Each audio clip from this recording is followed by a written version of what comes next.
Football কখনো শুধুই trophy জয়ের গল্প নয়, কখনো এটি হয়ে ওঠে বেদনা, সংগ্রাম, হার না মানা মানসিকতা এবং পুনর্জন্মের এক অসাধারণ উপাখ্যান।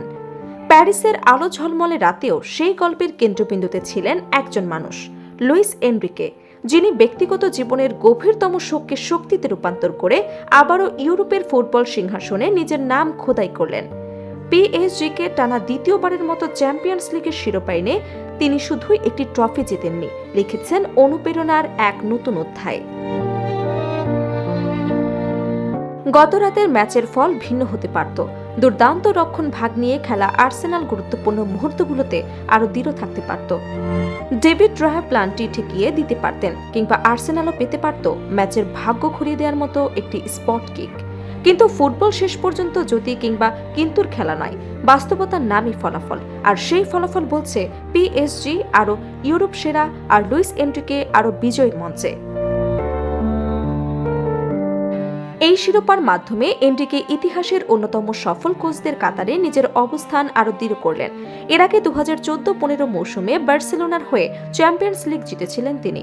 এরপর পিএসজির দায়িত্ব নিয়ে গত মৌসুমে ক্লাবটিকে প্রথমবারের মতো ইউরোপের শ্রেষ্ঠত্ব এনে দেয়।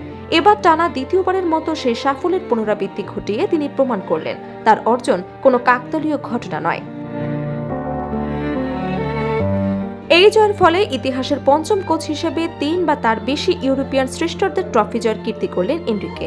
বর্তমানে 5টি শিরোপা নিয়ে সবার উপরে রয়েছেন কার্লো আনচেলত্তি। অন্যদিকে 3টি করে শিরোপা রয়েছে Bob Paisley, Zinedine Zidane, Pep Guardiola এবং এখন লুইস এনরিকের ঝুলিতে। একই সঙ্গে টানা 2বার চ্যাম্পিয়ন্স লিগ জয়ের বিরল তালিকাতেও নিজের নাম যুক্ত করলেন তিনি।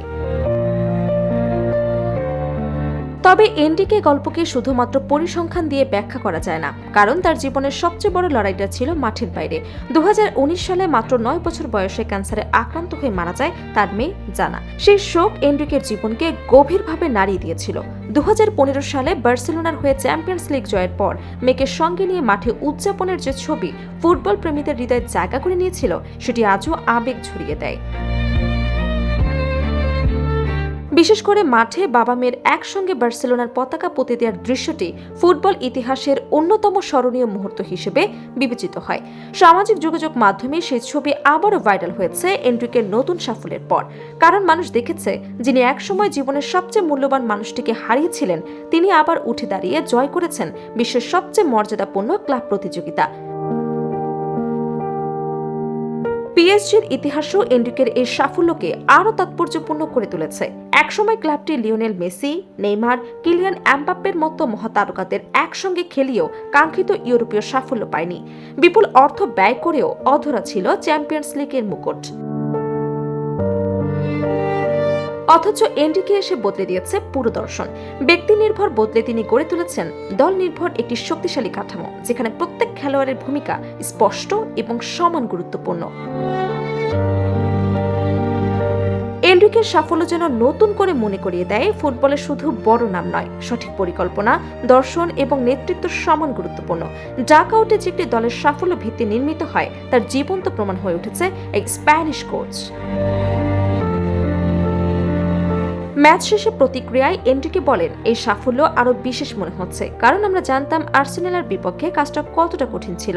এমন একটি দলের বিপক্ষে জিতে শিরোপা অর্জন করা আমাদের দল এবং পুরো শহরের জন্য অবিশ্বাস্য অর্জন। সাম্প্রতিক অতীতের দিকে তাকালে পিএসজি ও লুইস এনরিকের এই অর্জন অবিশ্বাস্য মনে হয়। একজন হারিয়েছে জীবনের সবচেয়ে প্রিয় মানুষকে, আরেকটি ক্লাব হারিয়েছে নিজেদের স্বপ্নের উপর বিশ্বাস। সেই দুই ভাঙা গল্প এক হয়ে আজ তৈরি করেছে নতুন ইতিহাস।